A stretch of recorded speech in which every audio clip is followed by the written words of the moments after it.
Now, friends, it is happening. Hillary is finally going down after the amazing thing the GOP just did. Christine Lalia for the Gateway Pundit reports that Republicans on the House Judiciary Committee have requested a second special counsel separate from Robert Mueller to probe the aspects of the 2016 election and actions by the Obama administration, including Hillary Clinton. Yes, according to the Gateway Pundit, they reported on Wednesday that the GOP was preparing to demand a special counsel to investigate Hillary, Comey, and Lynch, as well as their many crimes during the 2016 election. So, friends, it is now official. But don't pop that champagne just yet. But let's say a prayer. Say a prayer, and that we'll see them all in orange jumpsuits. Maybe making license plates or something along those lines. Wouldn't that be great to have a license plate on your car made by Obama or Hillary? Oh, I would love it. They write here, several months into the Trump administration, patriotic Americans are becoming increasingly frustrated watching President Trump get investigated for crimes that he did not commit, while the criminals in the Obama administration continue to walk free. They say here the only thing that Hillary has accomplished in her decades in the D.C. swamp is successfully avoiding jail. So it is now time to lock her up. Remember, Trump said that he would do an investigation. He would investigate her. He would put her in jail. So it looks like another campaign promise on the table here about to be fulfilled. They write here, according to The Hill, Republicans on the House Judiciary Committee are asking for a second special counsel separate from Robert Mueller to probe the aspects of the 2016 election and actions by officials in the Obama administration, including the former Secretary of State Hillary Clinton. They write here that committee chairman Bob Goodlatte, the Republican of Virginia, as well as other Republicans on the committee, sent a letter to the Attorney General Jeff Sessions and the Deputy Attorney General Rod Rosenstein on Thursday, requesting the appointment of a second special counsel. That's according to NBC News reporter Frank Thorpe. They state here, according to The Hill, that the letter asked the second special counsel investigates officials, including the former Attorney General Loretta Lynch and the former FBI Director James Comey. Oh, yes, thank you, Jesus. Thank you, Jesus, for justice. Oh, man, they are sweating. You know they're sweating right now. They continue here, The Hill, that the lawmakers also cite concerns with Mueller's probe, accusing it of being too narrow. The letter comes a day after Republicans on the committee voted to request documents related to Comey's communications with the Obama administration as well as journalists. They say here Republicans finally have control, and yet the Democrats are the ones investigating crimes that never happened. Enough is enough, they state, and the Republicans must go full throttle investigating Hillary, Obama, Lynch, Rice, Holder, Comey, and the list goes on.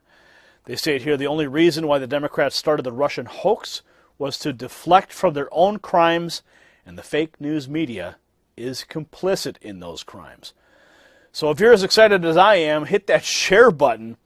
Make sure you comment. Scaramucci, just seconds ago, he walked up to this British reporter and did something jaw-dropping. We'll show you the clip in a moment here, but first the background from Paris Wade, Liberty Writers News, reports that Anthony Scaramucci, he was interviewed by Emily Matlis for BBC's Newsnight on Wednesday.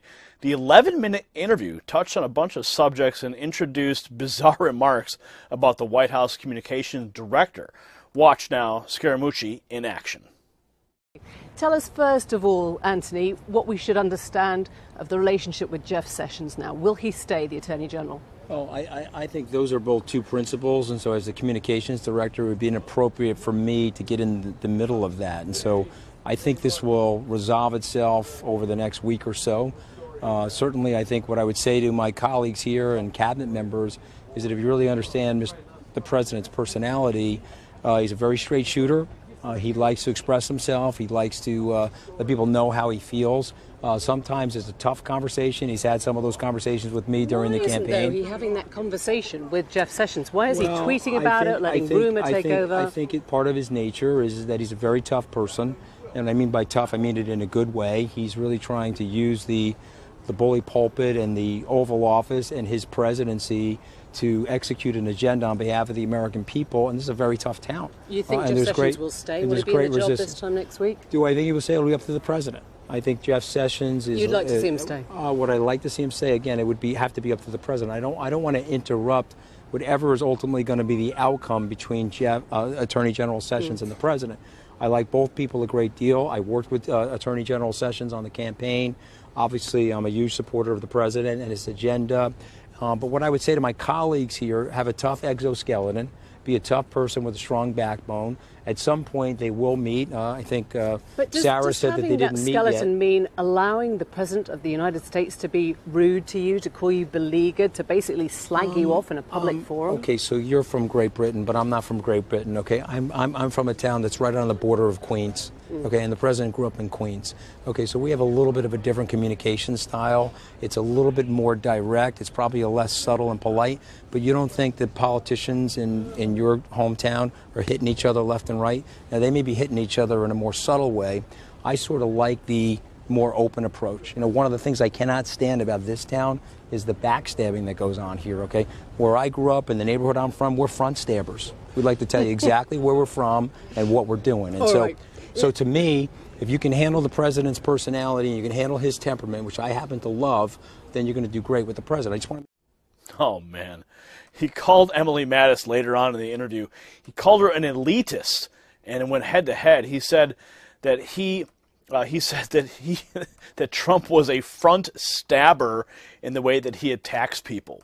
He went on to say that there's so many things about the president that make him non-elitist. What about these cheeseburgers? What about the pizza? Everyone eats cheeseburgers and pizza.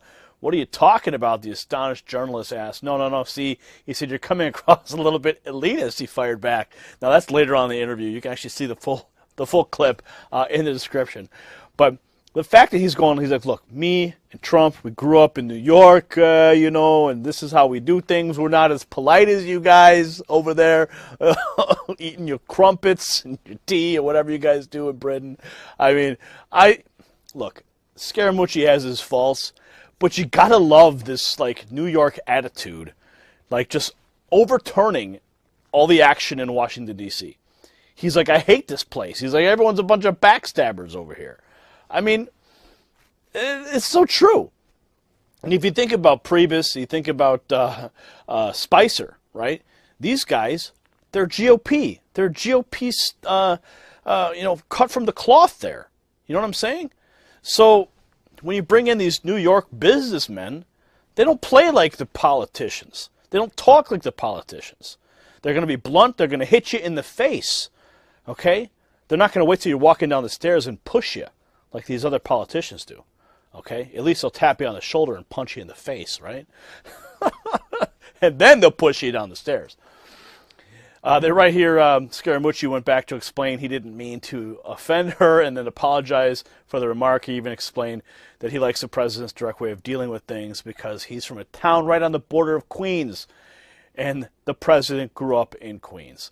So share the 12-year low, and then Chuck Schumer and company drop a ridiculous response on America. Yes, they are still living in la-la land, folks. V. Saxena for the Conservative Tribune is reporting that when gas prices hit $2.23 on July 4th, they set a 12-year record, and one that President Donald Trump's administration can certainly brag about.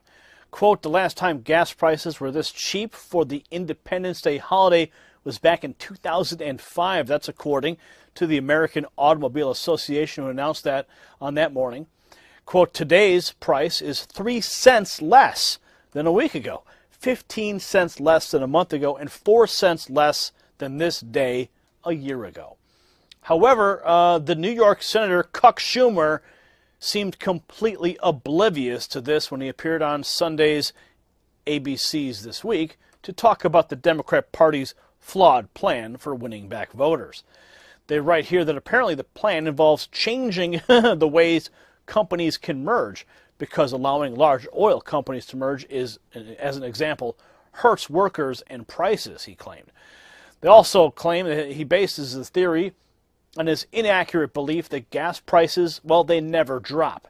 He said, quote, they know that gas prices are sticky. You know, when the domestic price goes, when the price for oil goes up on the markets, it goes right up, but it never goes down. He said, how the heck did we let Exxon and Mobil merge? We'll go after that, he added. We will help the average person lower their costs.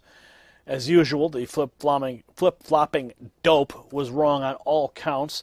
They state here that for one reason, because oil prices vary daily, weekly, monthly, and annually. At a cursory glance at any gas price chart, it demonstrates this very fact. They are not sticky. And according to the Federal Reserve Bank of Minneapolis, they state, in fact, within the past 10 years, gas prices have oscillated from a high of $4.10 to a low of $1.59. So, nice try, Cucky Schumer. Nice try. So, what are your thoughts on this? Of course, the Democrats just continuing to spew falsehoods into America, trying to poison this administration and poison the American mind. Comment below, subscribe for updates.